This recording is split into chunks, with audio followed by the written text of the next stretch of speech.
Welcome to Pickleball CPR drilling session. As described in the Pickleball CPR Drills Book, today we will explore how purposeful ball placement in the non-volley zone can open up attack lanes for winning shots. This is Claudia Fontana with today's Pickleball CPR Chalk Talk session. Let's take a look at the opponent at the non-volley zone line across the net. Note in this series of examples, all players are right-handed. From left to right, Zone 1, left side area, Zone 2, a base position in the middle of the even court, Zone 3, down the middle between both players, Zone 4, a base position in the middle of the odd court, and Zone 5, the right side line area. Many strategies in the game are all about placement of the ball and getting your opponent to become off balance and out of position, so that your next shot may be the winning shot of the rally. During a dink rally, keeping the ball low to the height of the net, sustaining a rally to keep your team in the game, and working to catch your opponent out of position takes endurance and perseverance. Advanced players are looking for the next winning shot, and both you and your partner should be working together to manipulate and place the ball into some of the strategic areas of the court. By setting up the situation with well-placed shots, you and your partner's opportunities to win the rally increase. Let's look at how one can work to control and move the opponent out of team position by creating some space for an eventual attack. In this scenario, the opponents are starting in base position. The ball is being struck cross-court to Zone 1 of the opponent by your teammate's current right side player.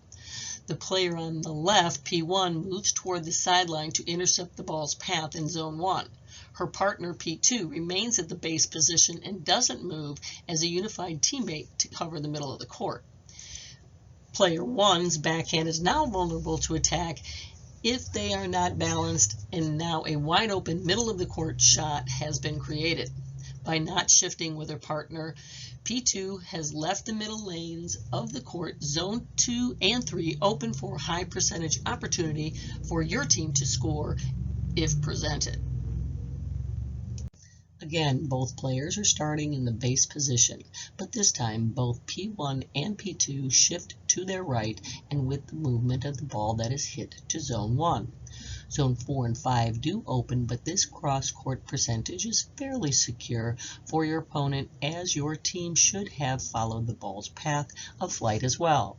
Your court coverage should be mirrored to some degree across from your opponent's and to the ball's position across the court.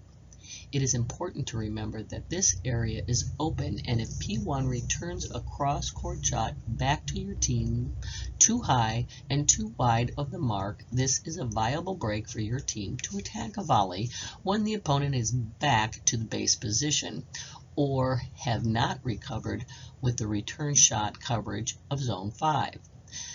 This area for P2 is most vulnerable if the shot you make is low and placed well to the backhand of P2. Next, we have the ball that is placed from a dink or drop into Zone 3. Much confusion can take place here between partners with poor or no communication skills. Whose ball is it? If you communicate and or follow the rule of respect the X, it is easier for teammates to identify whose ball it should be.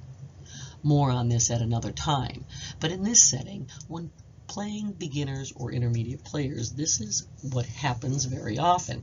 Both players move to pinch toward the middle of the court to get the ball, thus leaving the outside alleys open in Zone 1 and 5, or even more if both really pinch the middle. In any case, lack of communication between these two partners will lead to a lot of opportunities to redirect or attack the return shot. Once again, we have a cross-court shot into Zone 5 to the opponent by your team's current left side player. The player on the right, P2, moves toward the sideline to intercept the ball's path in Zone 5. This time, the player on the left, P1, remains in base position and doesn't move with the ball or her teammate to defend and protect the middle of the court. With P1's backhand to the middle and P2 possibly too far out of position towards the sideline, Zone 3 and 4 are open and now primed for a high percentage attack.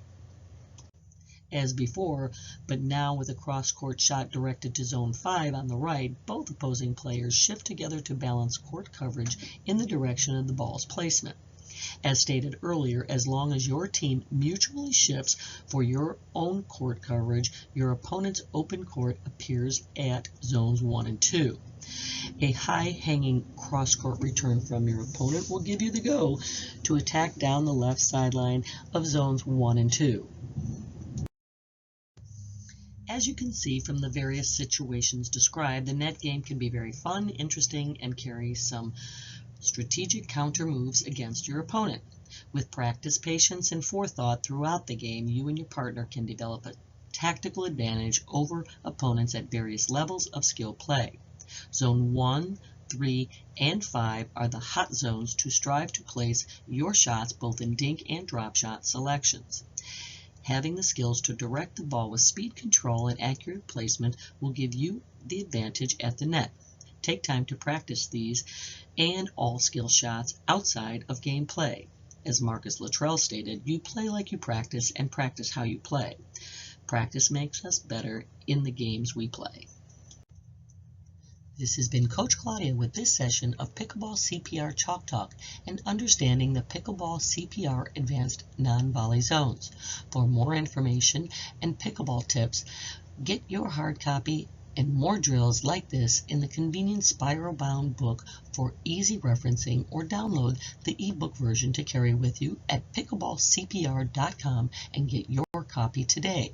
Thanks for watching. Paddle up and happy drilling.